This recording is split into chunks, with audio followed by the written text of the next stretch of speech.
मेरे हाथ कांप रहे थे, आंखों में आंसू तैर रहे थे, लेकिन मैंने उन्हें अपने अंदर दबा रखा था। पद्मा के चेहरे पर जहरीली मुस्कान थी, जैसे किसी शिकार को बेबस देखकर कोई दरिंदा खुश होता है। ये खाना तुम्हारे लायक नहीं है। उसकी आवाज में जहर घुला हुआ था। अगले ही पल उसने मेरे हाथ से थाली झपट ली और फर्श पर पटक दी। रोटी, सब्जी और चावल जमीन पर बिखर गए। मेरा पेट सुबह से खाली था। भूख की शिद्दत से मेरा सिर चकरा रहा था, मगर पद्मा के ठहाके मेरी बेबसी का मजाक उड़ा रहे थे। उठा लो, अगर इतनी ही भूख है तो जमीन से चुन चुनकर खा लो, उसने ताना मारते हुए कहा। मेरी आंखों में आंसू भर आए, मगर मैंने उन्हें गिरने नहीं दिया। मैं सीधा उसकी आंखों में देखने लगी और मजबूत आवाज में कहा, मेरी किस्मत मेरा भगवान लिख रहा है, तुम नहीं। ये मेरी जिंदगी का सबसे बड़ा सबक था जो मैंने इस लम्हे में सीखा। मेरी माँ की मौत को अभी 1 साल भी नहीं हुआ था। वो बीमार थी, बहुत ज्यादा बीमार, मगर घर में उसका हाल पूछने वाला कोई भी नहीं था। मेरे पिता बिजनेस के सिलसिले में अक्सर बाहर रहते और माँ दिन ब दिन कमजोर होती जा रही थी। फिर एक दिन वो हमें छोड़कर चली गई और मेरी दुनिया की हर रोशनी बुझ गई। माँ के जाने के बाद पिताजी ने दूसरी शादी कर ली। पद्मा बहुत हसीन थी और चालाक भी। शायद इसी वजह से पिताजी उसके जाल में फंस गए थे। शुरू के कुछ दिनों में ही मुझे अंदाजा हो गया था कि वो मुझसे नफरत करती है। तुम्हारी शक्ल भी नहीं देखनी है मुझे। अपनी माँ के साथ क्यों नहीं चली गई, वो अक्सर मुझसे कहती। पिताजी के सामने वो मीठे बोल बोलती, मगर जैसे ही पिताजी की नजरें हटती उसका लहजा बदल जाता। वो मेरी किताबें छीन लेती, यहाँ तक कि उसने मेरा स्कूल जाना भी बंद करवा दिया। अब मैं सिर्फ एक नौकरानी बन चुकी थी, जो सुबह से शाम तक घर के काम करती और फिर गालियां सुनती। तुमने ये सफाई सही से क्यों नहीं की? बर्तन ठीक से क्यों नहीं धोए? तुम बददिमाग, कामचोर और बेकार हो। पिताजी को शायद खबर भी नहीं थी कि उनकी बेटी नरक में जी रही थी, या फिर उन्हें खबर थी, लेकिन वे पद्मा के सामने कुछ भी कहने की हिम्मत नहीं रखते थे।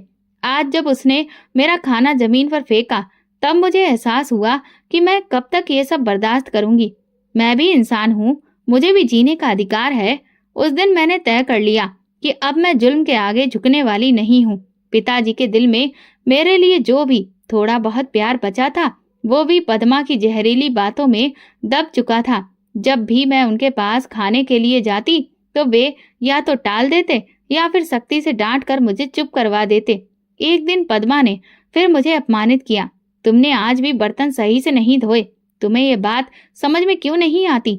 मैंने बेबस होकर पिताजी की तरफ देखा और बस इतना ही बोल पाई, पिताजी, मैं। लेकिन इससे पहले कि मैं अपनी बात पूरी कर पाती, वे बोले, मैं अब और कोई शिकायत नहीं सुनना चाहता। उनका लहजा सख्त था और मैं चुप हो गई। कुछ दिनों के बाद पद्मा ने एक और फैसला सुना दिया। ये स्कूल नहीं जाएगी, ये बड़ी हो गई है, इसे घर के काम सीखने चाहिए। लेकिन इसकी पढ़ाई? पिताजी हल्के से बोले, पर पद्मा ने फौरन उनके कंधे दबाने शुरू कर दिए। पढ़ाई करके क्या करेगी? आखिरकार शादी ही तो होनी है। वैसे भी मैं अकेले इतना काम नहीं कर सकती। पिताजी चुप हो गए और मेरी दुनिया और ज्यादा बर्बाद हो गई। अब मेरा दिन सुबह सुबह शुरू होता। पद्मा मुझे जगा देती और कहती, जल्दी करो, चाय बनाओ। पूरा दिन बर्तन धोना, कपड़े धोना, झाड़ू लगाना और बदले में सिर्फ ताने और तंज सुनना ही मेरी जिंदगी बन गई थी। खाने के वक्त भी मुझ पर कोई दया नहीं की जाती। कभी थोड़ी सी सब्जी दी जाती, तो कभी बची कुची बासी रोटी। अगर मैं ज्यादा खाने को मांगती तो पद्मा की आंखें टेढ़ी हो जाती। ज्यादा खाने की आदत मत डालो, भीख पर पल रही हो। पिताजी सब कुछ देखकर भी अनजान बने रहे। एक दिन पिताजी ने बताया कि उन्हें कारोबार के सिलसिले में शहर से बाहर जाना है। मैंने उनकी आंखों में देखा, शायद वे एक बार मेरे सिर पर हाथ रख दे, लेकिन उन्होंने सिर्फ इतना कहा, पद्मा का कहना मानना, बदतमीजी मत करना। मैंने धीरे से सिर हिला दिया। पिताजी के जाते ही अगले ही दिन पद्मा ने फैसला कर लिया, ये लड़की इस घर में नहीं रहेगी। मेरा दिल धक्क से रह गया, मगर मैं कहाँ जाऊंगी? मैंने आंसू भरी आंखों से पूछा, भाड़ में जा, बस यहाँ से निकल। मेरा गिड़गिड़ाना बिल्कुल बेकार हो गया। कुछ ही पलों में मेरे हाथ में एक छोटा सा थैला था, जिसमें मेरे कुछ कपड़े और माँ की तस्वीर थी। दरवाजा जोर से बंद हुआ और मैं बाहर खड़ी रह गई। रात की काली स्याही मेरे दिल की स्याही जैसी थी। अब मैं कहाँ जाऊं? मेरे कदम बेबसी में आगे बढ़ने लगे। सर्दी की रात थी और मैं गलियों में अकेली भटक रही थी। पैरों में चप्पल तक नहीं थी और सड़क की सख्त जमीन मेरे वजूद से ज्यादा मेरे दिल को जख्मी कर रही थी। घर के दरवाजे पर जो आखिरी ठोकर मिली थी वो मेरे अंदर कहीं गहरी लग चुकी थी। मैं कहाँ जाऊं, ये सवाल मेरे दिमाग में गूंज रहा था, मगर इसका कोई जवाब नहीं था। मैंने एक सुनसान गली में एक बेंच देखा और बस वहीं पर दुबक कर बैठ गई। आंखों से आंसू बह रहे थे और पेट में भूख की आग लगी थी। कुछ ही देर बाद 3 बदमाश लड़के उस गली में आ धमके। ओहो, ये कौन है? उनमें से एक ने सीटी बजाई। मेरी रीढ़ की हड्डी में सर्दी की एक लहर दौड़ गई। मैं तुरंत खड़ी हो गई और दूसरी तरफ भागने लगी, मगर वे मेरा रास्ता रोकने लगे। कहाँ जा रही हो मैडम, अकेली रात में? दूसरे ने मुस्कुराते हुए कहा। मुझे जाने दो, मैंने सख्त लहजे में कहा, मगर मेरा लहजा लड़खड़ा गया। बदन मेरी बेबसी जाहिर कर रहा था। उन्होंने आगे बढ़ने की कोशिश की और मेरा दिल तेजी से धड़कने लगा। मैं पीछे हटने की कोशिश कर रही थी, लेकिन अचानक, खबरदार, आगे बढ़े तो, एक भारी आवाज गूंजी और सब लड़के सिहर गए। मैंने देखा कि एक बुजुर्ग महिला हाथ में छड़ी लिए खड़ी थी। उनकी आंखों में गुस्सा और चेहरे पर घिन दिखाई दे रही थी। शर्म नहीं आती तुम लोगों को, एक बच्ची को तंग करते हुए? दफा हो जाओ यहाँ से। लड़के बड़बड़ाते हुए पलट गए। मेरे लहजे में दर्द झलक रहा था। वो समझ गई और बोली, चलो मेरे साथ चलो। मैं नहीं जानती थी कि ये फैसला सही था या नहीं, मगर मेरे पास अब और कोई रास्ता भी नहीं था। कांता आंटी मुझे अपने साथ ले गईं। उनका घर छोटा था, मगर जितना भी था मेरे लिए किसी स्वर्ग से कम नहीं था। बेटी, तुम यहाँ सुरक्षित हो, मैं तुम्हारी माँ जैसी हूँ। ये सुनकर मेरी आंखों में आंसू आ गए। कितने समय बाद किसी ने मुझे बेटी कहकर पुकारा था। अगली सुबह कांता आंटी ने मेरे सिर पर हाथ रखा और कहा, तुम अपनी पढ़ाई पूरी करोगी और मैं तुम्हारी मदद करूंगी। ये सुनकर पहली बार मुझे लगा कि शायद जिंदगी मुझे दूसरा मौका दे रही है। बेटी, अगर किस्मत में तुझे भविष्य में ऊंचाइयों तक पहुंचाना लिखा है तो मैं भी तेरा हाथ नहीं छोड़ूंगी। ये सुनकर मेरे अंदर उम्मीद की एक रोशनी जाग उठी। तुम पढ़ना चाहती हो ना? उन्होंने प्यार से पूछा। हाँ आंटी। अब रुकने का सवाल ही पैदा नहीं होता था। मेरी पढ़ाई का सिलसिला फिर से शुरू हो गया। मैं दिन रात मेहनत करती, क्लास में सबसे आगे रहने की कोशिश करती। हर नंबर, हर कामयाबी मेरे इस सपने को और ताकत देती कि मुझे खुद को और दुनिया को साबित करना है। मगर किस्मत के खेल अभी खत्म नहीं हुए थे। कांता आंटी का एक बेटा भी था, अमर। वो मौका परस्त, चापलूस और बड़ा ही स्वार्थी इंसान था, जो चाहता था कि उसकी माँ की पूरी जायदाद सिर्फ उसके कब्जे में रहे। ये कौन है? अमर ने पहली बार मुझे देखकर तिरस्कार भरे लहजे में पूछा। मेरी बेटी है, कांता आंटी ने जवाब दिया। इस पर उसके माथे पर तेवर आ गए। माँ, ये बेटी कहाँ से आ गई? ये हमारी जायदाद पर नजर गड़ाए बैठी है। मैं हैरत से कांता आंटी की तरफ देख रही थी।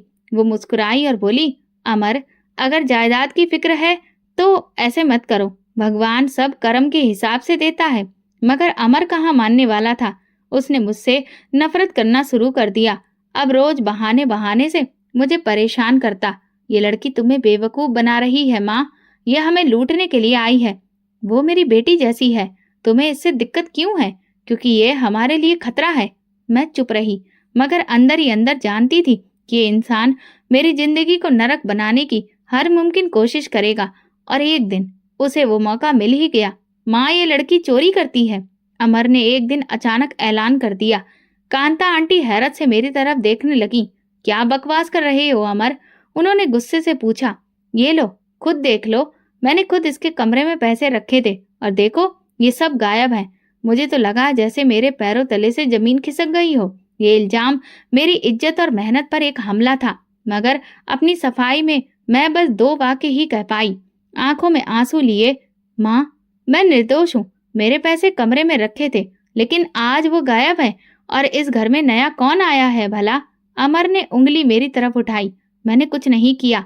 मेरी आवाज कांप रही थी, मगर मेरे शब्दों में सच्चाई थी। कांता आंटी ने गहरी सांस ली। अमर, तुम्हें यकीन है कि तुमने अच्छी तरह देखा? हाँ माँ, और अगर यकीन नहीं तो उसके कमरे की तलाशी ले लो। ये सुनकर मुझ पर जैसे बिजली गिर गई।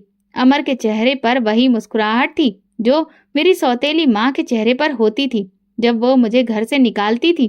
कांता आंटी ने मेरी तरफ देखा उनकी नजरों में हल्का सा शक था जो मेरे दिल को छलनी कर गया। ठीक है, देख लेते हैं। उनकी आवाज में नरमी थी, मगर मैंने भी महसूस किया।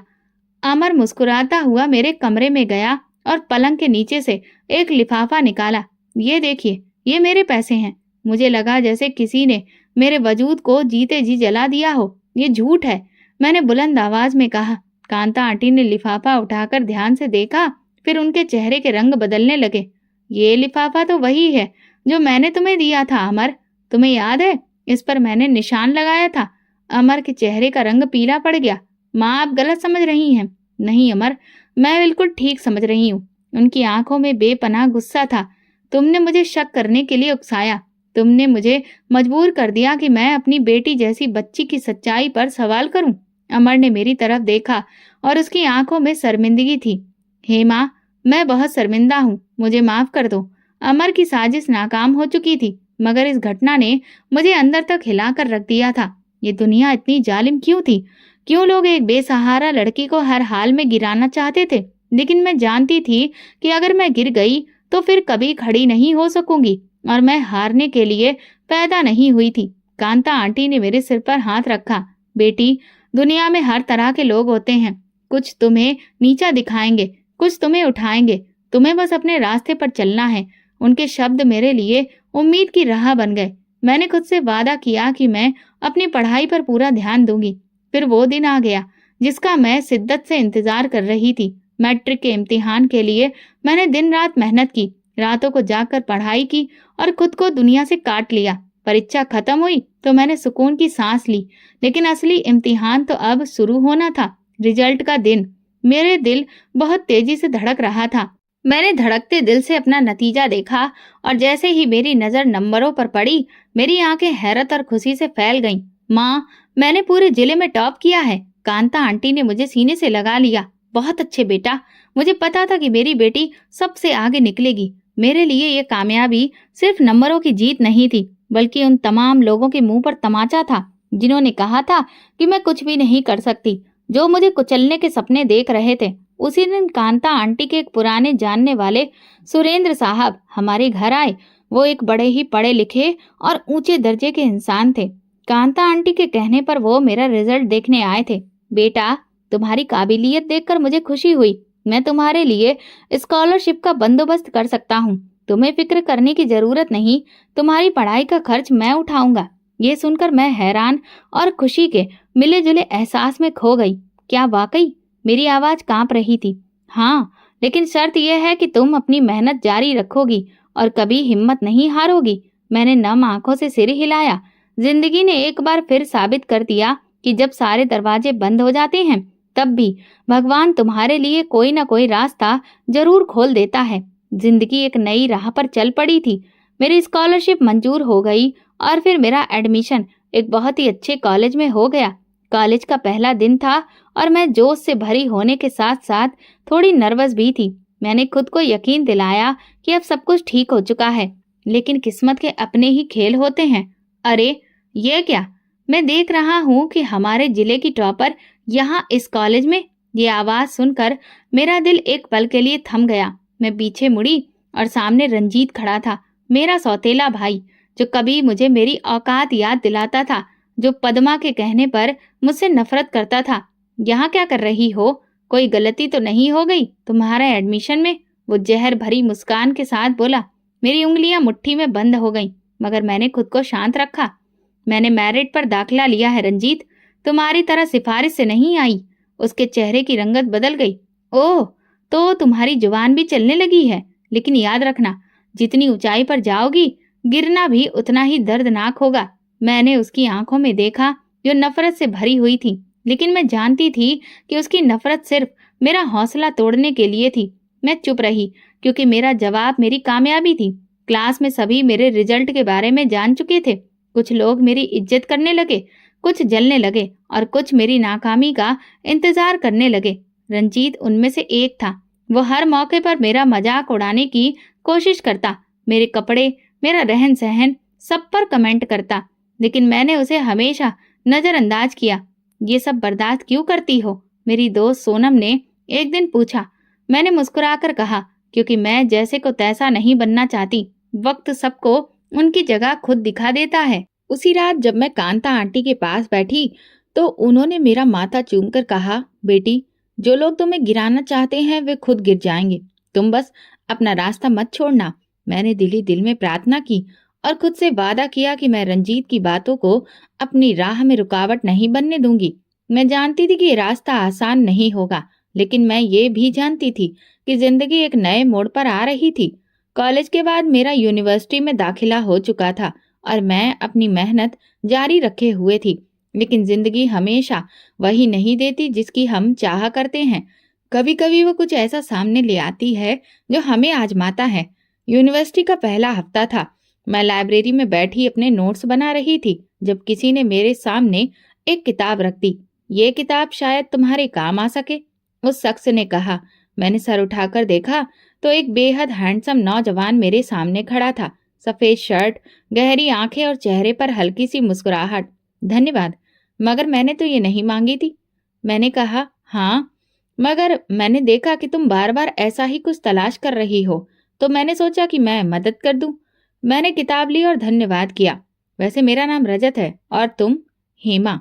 ये मेरी और रजत की पहली मुलाकात थी और शायद मैं उस वक्त नहीं जानती थी कि ये महज मुलाकात नहीं बल्कि एक कहानी की शुरुआत थी। वक्त गुजरता गया। यूनिवर्सिटी में मेरी और रजत की मुलाकातें बढ़ने लगी। वो पढ़ाई में अच्छा था और दूसरों से अलग भी।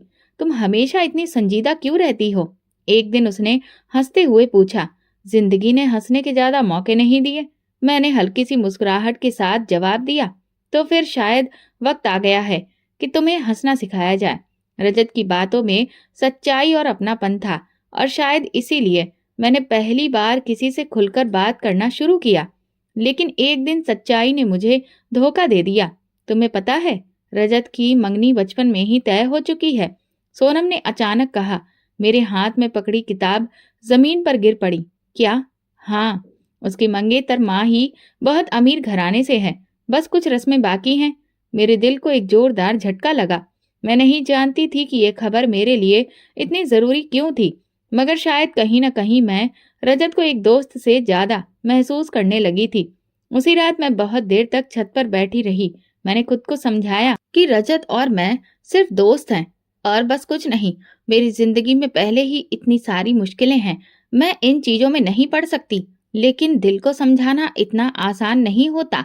मैंने खुद से वादा किया कि चाहे कुछ भी हो, मैं अपनी इज्जत, अपनी मेहनत और अपने सपनों को किसी के लिए नहीं छोड़ूंगी। यूनिवर्सिटी की जिंदगी अपनी रफ्तार से आगे बढ़ रही थी, मगर मैं जानती थी कि ये सुकून ज्यादा देर तक कायम नहीं रहने वाला। रजत की मंगेतर माही की मौजूदगी मेरे लिए खतरे की घंटी बजा रही थी। माही एक अमीर बाप की रईस बेटी थी जो खूबसूरती और गुरूर का चलता फिरता पुतला थी।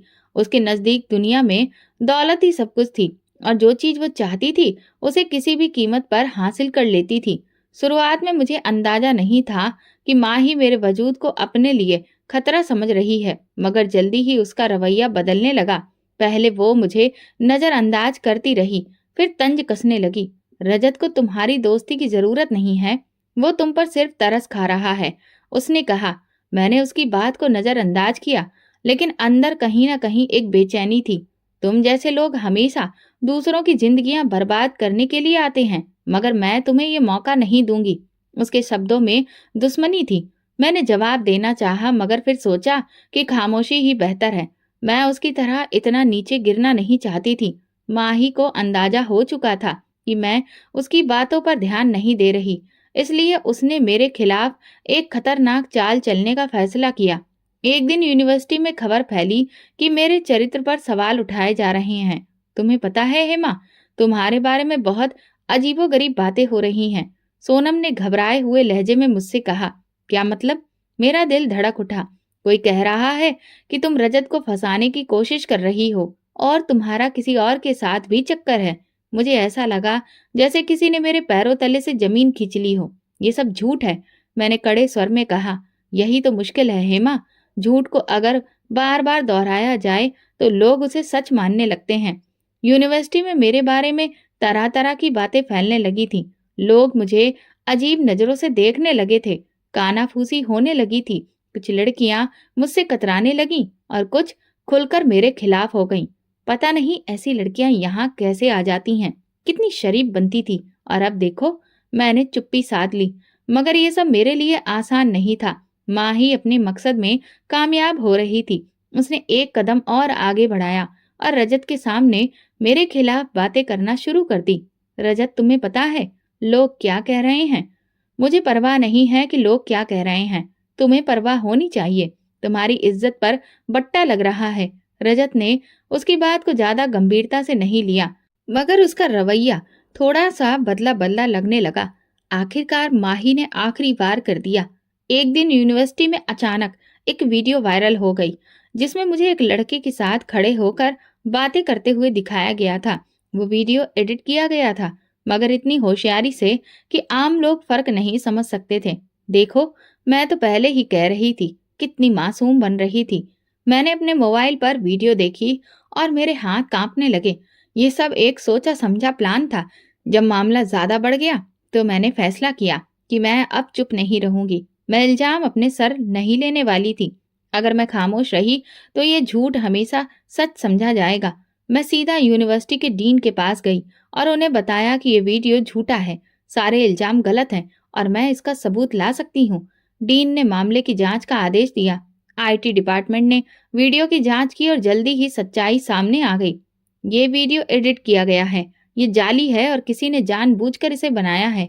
यूनिवर्सिटी के सभी लोग हैरान रह गए। जो कल तक मुझे बदनाम कर रहे थे, आज शर्मिंदा खड़े थे। जब पूरी जांच हुई तो पता चला कि ये सब माही की चाल थी। वो खुद को बहुत होशियार समझ रही थी, लेकिन टेक्नोलॉजी ने उसे बेनकाब कर दिया था। ये तुमने क्या किया माही? रजत ने गुस्से में पूछा। मैं तो सिर्फ तुम्हें बचाने की कोशिश कर रही थी। वो घबरा गई। बचाने की या फिर खुद को सुरक्षित रखने की? तुमने हेमा को तबाह करने की कोशिश की, सिर्फ इसलिए कि तुम्हें अपना रिश्ता खतरे में लगता था। माही लाजवाब हो चुकी थी। माही को यूनिवर्सिटी से निकाल दिया गया। जब उसके माँ बाप को ये पता चला तो उन्होंने शर्मिंदगी के मारे उसे देश से बाहर भेज दिया। रजत ने मुझसे माफी मांगी, मगर मैं जानती थी कि ये सब मेरे लिए एक सबक था। दुनिया हमेशा तुम्हें गिराने की कोशिश करेगी, लेकिन अगर तुम सच पर टिके हो तो एक न एक दिन जीत तुम्हारी होगी। माही के जाने के बाद यूनिवर्सिटी में मेरे खिलाफ चलने वाली साजिशें दम तोड़ चुकी थी। वे लोग जो कल तक मुझे सबकी नजरों से गिराने की कोशिश कर रहे थे, अब चुप थे। मगर मैं जानती थी कि ये दुनिया किसी के लिए भी आसान नहीं होती। अगर एक बार मन हार गया तो कल कोई और मेरी राह में कांटे बिछाने के लिए तैयार होगा। माही के चले जाने के बाद रजत कुछ दिनों तक चुप रहा। फिर एक दिन उसने मुझे यूनिवर्सिटी के गार्डन में बुला लिया। हेमा, एक बात करनी है। कहो। मैंने उसकी आंखों में देखा। क्या तुमने कभी सोचा है कि हम दोनों? वो रुका और जैसे शब्द ढूंढने लगा। मेरा मतलब है कि मैं तुम्हें पसंद करता हूँ और मैं चाहता हूँ कि हम हमेशा साथ रहें, जिंदगी भर। मेरा दिल एक पल के लिए जोर से धड़का, लेकिन फिर मैंने खुद पर काबू पा लिया। रजत, ये सब मुमकिन नहीं है। क्यों नहीं? माही अब हमारी जिंदगी से जा चुकी है, तो हमें किसी का डर नहीं होना चाहिए। मैंने गहरी सांस ली। ये डर की बात नहीं है रजत, ये मेरी जिंदगी, मेरे सपनों और मेरी इज्जत की बात है। मैं अब तक बहुत कुछ सह चुकी हूँ और मैं नहीं चाहती कि मेरी पहचान सिर्फ किसी की पत्नी बनने तक सीमित रहे। मुझे अपने कदमों पर खड़ा होना है, खुद को साबित करना है। रजत ने हैरानी से मेरी तरफ देखा। क्या मोहब्बत की कोई अहमियत नहीं? मोहब्बत अपनी जगह है, मगर मेरी इज्जत और मेरे सपने मेरे लिए ज्यादा जरूरी हैं। उसके चेहरे पर मायूसी साफ नजर आई, मगर मैंने अपने फैसले पर कोई नरमी नहीं दिखाई। यूनिवर्सिटी की पढ़ाई पूरी होते ही मैंने नौकरी के लिए अर्जियां देना शुरू कर दी। मैंने एक बड़ी कंपनी में इंटरव्यू दिया और अपनी मेहनत के बल पर अपना मुकाम हासिल किया। कांता आंटी की आंखों में खुशी के आंसू थे जब मैंने उन्हें ये खबर दी। बेटी, आज तुमने साबित कर दिया कि सच्चाई, सब्र और मेहनत कभी बेकार नहीं जाती। मैंने उनके हाथ अपने माथे से लगा लिए। ये सब आपकी प्रार्थनाओं का नतीजा है माँ। नौकरी का पहला दिन मेरे लिए किसी सपने से कम नहीं था। मैंने जिस दुनिया के बारे में हमेशा सोचा था, अब मैं उसका हिस्सा बन चुकी थी। लेकिन मैं जानती थी कि ये सिर्फ शुरुआत थी। अभी मुझे बहुत आगे जाना था। जिंदगी एक बार फिर नई राहों पर चलने को तैयार थी। मैं एक अच्छी कंपनी में नौकरी कर रही थी। इज्जत, सेल्फ रिस्पेक्ट, इंडिपेंडेंस, वो सब कुछ हासिल कर चुकी थी जिसके लिए मैंने सालों तक मेहनत की थी। मैं अपने काम में व्यस्त थी जब एक दिन कांता आंटी ने मुझे एक खबर दी जिसे सुनकर पल भर के लिए मेरा दिल सहम गया। बेटी, तुम्हारे पिता का देहांत हो गया है। मेरा शरीर जैसे पत्थर का हो गया। मैंने धीमी आवाज में पूछा, और बाकी लोग? उनका कारोबार तबाह हो चुका है और पद्मा अब अपने बच्चों के साथ किराए के एक छोटे से मकान में रहने पर मजबूर है। ये खबर मेरे लिए अजीब थी। मैं नहीं जानती थी कि इस पर खुशी मनाऊं या अफसोस करूं। सोनम ने तंज कसते हुए कहा, वक्त ने उन्हें वो सबक दिया जो शायद कोई और नहीं सिखा सकता था। मगर मैं चुप रही। मैं जानती थी कि मेरे दिल में उस औरत के लिए रहम नहीं था, मगर क्या मुझे इस पर खुश होना चाहिए? एक दिन ऑफिस से लौटते समय मैंने किसी को अपने सामने खड़ा पाया। वो रंजीत था। उसकी आवाज में अजीब सी शर्मिंदगी थी। तुम यहाँ क्या कर रहे हो? मैंने ठंडे लहजे में पूछा। मैं तुमसे कुछ कहना चाहता हूँ। अब कहने को क्या बचा है? जब मेरी जिंदगी नरक बन रही थी तब तुम कहाँ थे? रंजीत की नजरें झुक गईं। मैं माफी मांगना चाहता हूँ। माँ बहुत बुरे हाल में है और मैंने पहली बार जिंदगी में सीखा है कि जो किसी के साथ बुरा करता है उसे खुद भी वही सहना पड़ता है। मैंने उसके चेहरे को ध्यान से देखा। वही रंजीत जो कभी मेरा मजाक उड़ाया करता था आज बेबस खड़ा था। और तुम्हें क्या लगता है कि मैं तुम्हारी मदद करूंगी? क्योंकि तुम मुझसे बेहतर इंसान हो, और शायद इसीलिए कि तुम जानती हो कि जब कोई बेबस हो जाता है तब उस पर रहम करना सबसे बड़ी जीत होती है। मैंने गहरी सांस ली। क्या मैं सच में उन्हें माफ कर सकती थी? ये वही लोग थे जिन्होंने मेरे साथ जुल्म किया था, मगर आज वही लोग मेरी दया के मोहताज थे। मैं जानती थी कि यह फैसला आसान नहीं होगा।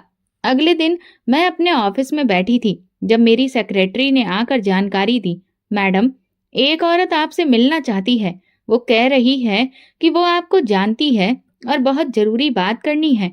कौन है? पद्मा नाम है उनका। ये सुनकर मेरा दिल एक पल के लिए धड़का, मगर मैंने खुद पर काबू रखा। उन्हें अंदर भेज दो। कुछ पलों के बाद दरवाजा खुला और एक औरत अंदर दाखिल हुई। वही पद्मा थी, मगर वो मगरूर और जहर उगलती हुई औरत अब कहीं खो चुकी थी। उसके चेहरे पर गरीबी और परेशानी की लकीरें साफ दिख रही थी। कीमती कपड़ों की जगह उसने एक सादा सा जोड़ा पहन रखा था। उसकी आंखों में वो चमक नहीं थी जो कभी मेरे जख्मों पर नमक डालती थी। बेटी, उसकी आवाज कांप गई। मुझे यकीन नहीं हुआ कि वही औरत थी जो कभी मुझे अपने कदमों की धूल समझती थी। यहाँ क्यों आई हो? मैंने सपाट लहजे में पूछा। मेरी गलतियों को माफ कर दो हेमा। मैं जानती हूँ कि मैंने तुम्हारे साथ बहुत बुरा किया, लेकिन अब मैं बेबस हूँ। हमारे पास कुछ नहीं बचा। रंजीत भी नौकरी की तलाश में मारा मारा फिर रहा है और हम एक वक्त की रोटी के लिए मोहताज हो चुके हैं। मैं चुपचाप उसे देखती रही। मैंने तुम्हें बहुत सताया है, तुम्हें घर से निकाला, तुम्हारी जिंदगी मुश्किल बना दी, लेकिन शायद भगवान ने मुझे मेरे किए की सजा दी है। मैंने ठंडी सांस ली। अब तुम्हें क्या चाहिए? बस एक छोटी सी नौकरी, ताकि मैं अपने बच्चों को पाल सकूं। ये वही औरत थी जो कभी कहती थी कि मैं किसी काबिल ही नहीं हूँ, और आज वही औरत मुझसे खुद रोजी रोटी की मांग कर रही थी। मैं कुर्सी से उठकर खिड़की से बाहर देखने लगी। यही वक्त था जब मुझे फैसला करना था कि मैं अपनी सौतेली माँ जैसी बनना चाहती हूँ या उससे बेहतर। मैंने पलटकर पद्मा की आंखों में देखा और कहा, अगर मैं तुम्हें नौकरी दूं तो एक शर्त होगी। कौन सी शर्त? पद्मा ने ठंडे लहजे में पूछा। मैंने कहा, तुम्हें सबके सामने अपनी गलतियों को कबूल करना होगा। पद्मा के चेहरे पर हवाइयां उड़ने लगीं। ये मेरा इंतकाम नहीं था, बल्कि उसका आखिरी इम्तिहान था। अब देखना था कि वो इस इम्तिहान में कामयाब होती है या नहीं। पद्मा की आंखों में अविश्वास था। वो कभी मेरी तरफ देखती तो कभी नजरें झुकाकर जमीन को घूरने लगती। सबके सामने उसने धीरे से कहा, जैसे वो खुद को यकीन दिला रही हो, यही शर्त है? हाँ, सबके सामने। मेरा लहजा सख्त था, मगर जज्बात पूरे थे। ये मेरी शर्त नहीं थी, बल्कि इंसाफ था। अगर मैंने अपनी जिंदगी में कदम कदम पर अपनी सच्चाई साबित की थी, तो अब उसे भी अपनी गलतियों को अपनाना होगा। पद्मा ने एक लम्हे के लिए गहरी सांस ली। वो जानती थी कि उसके पास अब और कोई रास्ता नहीं था। ठीक है, मैं सबके सामने अपनी गलतियां मानूंगी। अच्छा फैसला है, मैंने पलटकर जवाब दिया और अपनी सेक्रेटरी को बुलाकर कहा, ऑफिस के जितने भी कर्मचारी हैं सबको मीटिंग रूम में बुलाया जाए। पद्मा ने मुझे अविश्वास से देखा। शायद वो सोच रही थी कि मैं इतनी जल्दी ये सब नहीं करूंगी, मगर मैं फैसला कर चुकी थी। अगर उसे अपनी गलतियों पर वाकई शर्मिंदगी है तो उसे अपनी इज्जत बचाने के लिए झूठ नहीं बोलना चाहिए। मीटिंग रूम में कंपनी के सारे कर्मचारी खड़े थे। मैं कुर्सी पर बैठी और पद्मा मेरे सामने खड़ी थी। ये मैडम जो आज मेरे पास मदद के लिए आई हैं, ये मेरी सौतेली माँ है, मैंने कहना शुरू किया। कमरे में खुसुर पुसुर होने लगी। कुछ लोग हैरान थे, कुछ खामोशी से सुन रहे थे। ये वही औरत है जिसने मुझे बचपन में घर से निकाला, मुझ पर जुल्म किया, मेरे पिता को मेरे खिलाफ कर दिया और फिर मुझे दर दर भटकने के लिए छोड़ दिया। पद्मा की नजरें जमीन पर जमी थीं और आज ये मेरे दरवाजे पर खड़ी है। ये मदद मांगने आई है। मैंने एक पल के लिए रुककर पूरी बात कही, फिर सीधा पद्मा की तरफ देखा। अब सबके सामने बोलो पद्मा, सबको बताओ कि तुमने मेरे साथ क्या क्या किया और आज तुम किस हाल में हो। पद्मा की सांसें भारी होने लगीं, मगर अब उसके पास कोई चारा नहीं था। मैंने हेमा के साथ गलत किया, गुनाह किया। उसकी आवाज कांप रही थी। मैंने इसे हमेशा कमजोर समझा, इस पर जुल्म किया, इसे नीचा दिखाया, इसके सपने छीन लिए। मैंने इसे घर से निकाला और इसकी जिंदगी बर्बाद करने की कोशिश की। उसकी आंखों से आंसू गिरने लगे, मगर वक्त ने मुझे वही दर्द दिया जो मैंने किसी और को दिया था। आज मैं खुद बेसहारा हूँ, मेरे पास कुछ नहीं बचा। मैं अपनी गलतियों पर शर्मिंदा हूँ और भगवान से माफी मांगती हूँ। कमरे में पूरी तरह से खामोशी थी। मैंने लंबी सांस ली। ठीक है, मैं तुम्हें नौकरी दूंगी, लेकिन ये बात याद रखना कि जिंदगी हमेशा एक जैसी नहीं रहती। पद्मा ने मेरे हाथ थामने की कोशिश की, लेकिन मैं पीछे हट गई। मैंने तुम्हें माफ कर दिया, मैंने कहा। उसके आंसू बह रहे थे और पूरे कमरे में सन्नाटा था। कुछ लोग हैरान थे और कुछ गहरी सोच में डूबे थे कि मैंने अपनी सबसे बड़ी दुश्मन के लिए उम्मीद का दरवाजा क्यों खोला। अब तुम्हें और क्या चाहिए पद्मा? मैंने संजीदगी से पूछा। बस एक मौका। मैं अपनी बाकी की जिंदगी अपनी गलतियों की सफाई देते हुए नहीं गुजारना चाहती। मैंने गहरी सांस ली। ठीक है, लेकिन यहाँ एक नियम है। हर इंसान अपनी मेहनत से कमाता है, सिफारिश से या रिश्ते से नहीं। अगर तुम सच में अपने पैरों पर खड़ी होना चाहती हो तो तुम्हें ईमानदारी से काम करना होगा। पद्मा ने जल्दी से सिर हिलाया। मुझे मंजूर है। मैंने कंपनी के मैनेजर की तरफ देखा। इनके लिए जो सही पोजीशन हो उसे ढूंढो। पद्मा के बाद रंजीत और उसके भाई बहन भी मुझसे मिलने आए। उनके चेहरे पर शर्मिंदगी थी। वही रंजीत जो यूनिवर्सिटी में मेरे खिलाफ बातें करता था, आज नजरें झुकाए खड़ा था। हेमा, हम शर्मिंदा हैं। उसकी आवाज कमजोर थी। अब शर्मिंदगी का क्या फायदा रंजीत? मैंने ठंडे स्वर में कहा। हमें एहसास हो गया कि हम गलत थे। उसकी बहन ने धीरे से कहा, अगर हमने वक्त पर माँ को रोका होता तो शायद आज ये दिन ना देखना पड़ता। तो अब आप लोग क्या चाहते हैं? मैंने पूछा। जो मेरी चुगली करते थे, मेरी जिंदगी को नरक बना देते थे और आज उनकी दुनिया बिखर चुकी थी। मैं माफ कर सकती हूँ, मगर भूल नहीं सकती। हम जानते हैं, रंजीत ने कहा। मैं तुम सबको माफ करती हूँ, लेकिन याद रखो, वक्त सबका आता है। जब तुम्हारे पास सब कुछ था तब तुमने जुल्म किया, और आज जब मैं ताकतवर हूँ तो मैं तुम्हें वही दर्द लौटाने के बजाय एक मौका दे रही हूँ। इसलिए नहीं कि तुम इसके काबिल हो, बल्कि इसलिए कि मैं तुम्हारी तरह नहीं हूँ। रंजीत की आंखों में आंसू आ गए। तुम हमसे कहीं बेहतर इंसान हो हेमा। मैंने आखिरी नजर पद्मा पर डाली। वो सच में बदली हुई लग रही थी। मैंने खुद को यकीन दिलाया कि शायद वक्त ने उन्हें सबक सिखा दिया है कि जिंदगी में घमंड और जुल्म का अंजाम क्या होता है। ये मेरी कहानी का नया मोड़ था, एक ऐसा मोड़ जहां मैंने सीखा कि सबसे बड़ी जीत इंतकाम में नहीं बल्कि अपनी इंसानियत और खुद को साबित करने में होती है। पद्मा, रंजीत और उसके भाई बहन मेरे सामने खड़े थे, हारे हुए, बेबस और शर्मिंदा। वे लोग जो कल तक मुझे मेरी औकात याद दिलाते रहते थे, आज मेरे दिए गए दूसरे मौके के तलबगार थे। ये पल मेरे लिए किसी कसौटी से कम नहीं था। मैं चाहती तो उन सब की बेइज्जती करके उन्हें निकाल सकती थी, उन्हें वही तकलीफ दे सकती थी जो उन्होंने मुझे दी थी। लेकिन फिर मैंने सोचा, अगर मैं भी उनके जैसी बन गई तो मुझ में और उनमें क्या फर्क रह जाएगा। पद्मा ने भर्राई हुई आवाज में कहा, हेमा, मैंने तुम्हारे साथ बहुत बुरा किया। मैं जानती हूँ कि मैं किसी माफी के काबिल नहीं, लेकिन अगर तुमने मुझे माफ नहीं किया तो शायद मैं कभी सुकून से नहीं जी सकूंगी। माफी की इच्छा सिर्फ जुबान से नहीं बल्कि मन से भी होनी चाहिए पद्मा। तुमने अपनी जिंदगी में दूसरों को हमेशा कमजोर समझा, अपनी ताकत का गलत इस्तेमाल किया। आज जब वक्त ने पलटी मारी तब तुम्हें एहसास हो रहा है कि बुरे कर्मों का अंजाम क्या होता है।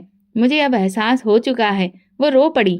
अगर तुम वाकई अपनी गलतियों पर शर्मिंदा हो तो तुम्हें सिर्फ मुझसे नहीं बल्कि खुद से भी माफी मांगनी चाहिए। तुम्हें हर उस पल एहसास होना चाहिए जब तुम आईने में अपना चेहरा देखो और तुम्हें ये फिक्र हो कि तुमने कितनी जिंदगियां बर्बाद की हैं। रंजीत आगे बढ़ा। हेमा, मैंने तुम्हारा बहुत दिल दुखाया है। मैं हमेशा तुम्हें कमजोर समझता रहा, तुम्हारा मजाक उड़ाया, लेकिन सच्चाई ये है कि तुम हम सबसे ज्यादा मजबूत निकली। उसकी बहन ने भी आंसुओं के साथ कहा, हमें गर्व करना चाहिए था कि तुमने सब कुछ अपने बलबूते पर हासिल किया, लेकिन हमने हमेशा तुम्हें नीचा दिखाने की कोशिश की। आज हमें समझ आ रहा है कि हम खुद कितने गिरे हुए थे। मैंने कुछ पल सोचा और फिर कहा, मैं तुम सबको माफ करती हूँ, लेकिन याद रखना, माफी मांगना आसान होता है मगर सच्चे दिल से बदलना मुश्किल। अगर तुम सच में बदले हो तो अपनी जिंदगी में वही गलतियां दोबारा मत दोहराना जो तुमने मेरे साथ की थी। रंजीत ने सिर झुका लिया। वादा करते हैं हेमा, ये मेरी जीत थी। ना तो मैंने पद्मा को जलील किया, ना रंजीत को नीचा दिखाया, बल्कि अपने नियमों और मूल्यों को कायम रखते हुए मैंने उन्हें माफ कर दिया, लेकिन उनकी दी हुई तकलीफ को हमेशा के लिए याद रखा। जिंदगी ने एक और परीक्षा ली थी और मैं उसमें कामयाब रही। अब मेरी पहचान सिर्फ पद्मा की सौतेली बेटी या एक लावारिस लड़की नहीं थी, बल्कि मैं कामयाब, मजबूत और स्वतंत्र लड़की बन चुकी थी। फिर एक दिन एक अनजानी सी मुलाकात हुई। बड़े ही लंबे समय के बाद तुमसे मिल रहा हूँ। मैंने सर उठाकर देखा तो सामने रजत खड़ा था। वही संजीदा मगर नरम लहजा, वही पुरानी कशिश। तुम यहाँ कैसे? मैंने हैरानी से पूछा। मैं हमेशा से यही था, बस तुमने ही खुद को व्यस्त कर लिया था। वो हल्का सा मुस्कुराया। लेकिन आज मैं तुमसे कुछ पूछने आया हूँ। मैं चुप रही। हेमा, मैं हमेशा तुम्हारी इज्जत करता रहा हूँ, तुम्हारी मेहनत को सराहा है, और आज भी मैं तुमसे वही सवाल करना चाहता हूँ जो मैंने सालों पहले किया था। मेरा दिल जोर से धड़क उठा, लेकिन मैंने खुद को संभाला। कौन सा सवाल? क्या तुम मेरे साथ जिंदगी गुजारना चाहोगी? मैंने उसकी आंखों में देखा, वो इंसान जिसने कभी मेरे खिलाफ किसी साजिश को जगह नहीं दी, जिसने हमेशा मेरी ताकत को सराहा, जो मेरी इज्जत को मेरी सबसे बड़ी खूबी समझता था। मैंने एक पल सोचा, यही वक्त था फैसला करने का। हाँ रजत, मैं तैयार हूँ। उसके चेहरे पर मुस्कुराहट आ गई, वो मुस्कुराहट जो बरसों बाद मेरी जिंदगी में खुशी लेकर आई थी। पद्मा, रंजीत और बाकी भाई बहन भी अपनी जिंदगी को ठीक करने में लग गए थे। पद्मा ने अपनी नौकरी ईमानदारी से की और मैंने कभी उस पर दबाव नहीं डाला, क्योंकि मुझे पता था कि वक्त खुद सबसे बड़ा इंसाफ करने वाला है। रंजीत ने एक छोटी सी नौकरी कर ली और उसकी बहन ने भी आगे पढ़ना शुरू कर दिया। जिंदगी सबको दूसरा मौका देती है, बस कुछ लोग उसे पहचान लेते हैं और कुछ गवा देते हैं।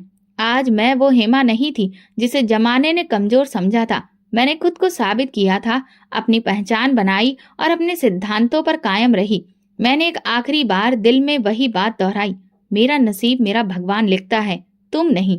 मेरी जिंदगी का एक अध्याय पूरा हो चुका था। जिस सफर का आगाज मेरी माँ के देहांत और सौतेली माँ के जुल्म से हुआ था, वो आज एक खूबसूरत मंजिल तक पहुंच चुका था। अब मैं ना सिर्फ खुद मजबूती से खड़ी थी, बल्कि मेरी हालत ऐसी थी कि चाहूं तो दूसरों को माफ कर सकती थी या उन्हें उनकी गलतियों की सजा दे सकती थी। मैंने पद्मा को माफ कर दिया, लेकिन उनके बुरे रवैये को कभी नहीं भूली। माफी देना और अतीत को मिटा देना दोनों अलग बातें हैं। मैंने सिर्फ पहला रास्ता चुना। रजत और मेरी शादी सादगी से हो गई। वो इंसान था जिसने मुझे मेरी मजबूती की वजह से चाहा, मेरे सपनों को महत्व दिया, जिसने कभी मेरे चरित्र पर सवाल नहीं उठाया। मैं जानती थी कि ये फैसला सही था, क्योंकि मेरी खुशी और इज्जत उस इंसान के साथ सुरक्षित थी। हेमा, मुझे तुम पर गर्व है। शादी के बाद एक दिन रजत ने मेरा हाथ थाम कर कहा, मुझे भी खुद पर फक्र है कि मैंने अपनी जिंदगी अपने लक्ष्य के साथ गुजारी। मैंने जवाब दिया, पद्मा की जिंदगी में भी ठहराव आ चुका था। वो पहले जैसी घमंडी और सख्त दिल औरत नहीं रही। नौकरी ने उसे सिखा दिया था कि मेहनत करने वाले ही जिंदगी में आगे बढ़ते हैं और दूसरों का हक छीनने वाले एक दिन खुद बेबस हो जाते हैं। मैं जानती थी कि ये कहानी सिर्फ मेरी नहीं थी, दुनिया में न जाने कितनी ही ऐसी लड़कियां हैं जो अपनी सौतेली माँ के जुल्म का शिकार हो रही हैं, जिन्हें पढ़ने से महरूम किया जाता है, जिनके सपनों को तोड़ा जाता है। लेकिन मैं नहीं चाहती थी कि कोई और लड़की ऐसी तकलीफ सहे। इसीलिए मैंने ऐसा कदम उठाया जो मेरी जिंदगी का सबसे बड़ा मकसद बन गया। मैंने उन लोगों को सहारा दिया जो सौतेले रिश्तों, जुल्म, गरीबी या फिर किसी और मजबूरी के कारण अपने सपनों से अलग हो गए थे। मैंने एक संस्था खोली, एक ऐसा स्थान जहां वे बच्चे थे जिन्हें दुनिया ने ठुकरा दिया था, जिनके सपनों को रौंदा गया था। ये सब मैंने अपनी स्पीच में कहा। वहां पद्मा भी मौजूद थी। वो मेरी तरफ देख रही थी। उसकी आंखों में कृतज्ञता और भरोसा था। हेमा, तुमने वो कर दिखाया जो कोई सपने में भी नहीं सोच सकता था। पद्मा मेरे पास आकर बोली। मैंने हल्की मुस्कान के साथ उसकी ओर देखा और कहा, ये मेरा फैसला था और भगवान ने इसमें मेरा साथ दिया। ये कहानी सिर्फ मेरी कामयाबी की नहीं थी, बल्कि हर उस जुल्म को मिटाने के लिए थी जहां दुनिया ताकतवर लोगों को पसंद करती है। लेकिन असली ताकत वही होती है जहां इंसान हक और सच्चाई पर कायम रहे और अपना रास्ता खुद बनाए। मेरा नसीब मेरा भगवान ही लिखता है और कोई नहीं। दोस्तों, अगर आपको हमारी कहानी पसंद आई हो तो कमेंट करके जरूर बताइए। वीडियो को लाइक करें और ज्यादा से ज्यादा शेयर करें। अगर आप चैनल पर नए हैं तो सब्सक्राइब जरूर करें और नोटिफिकेशन बेल को दबाएं ताकि अगली अपडेट सबसे पहले आपको मिले। धन्यवाद।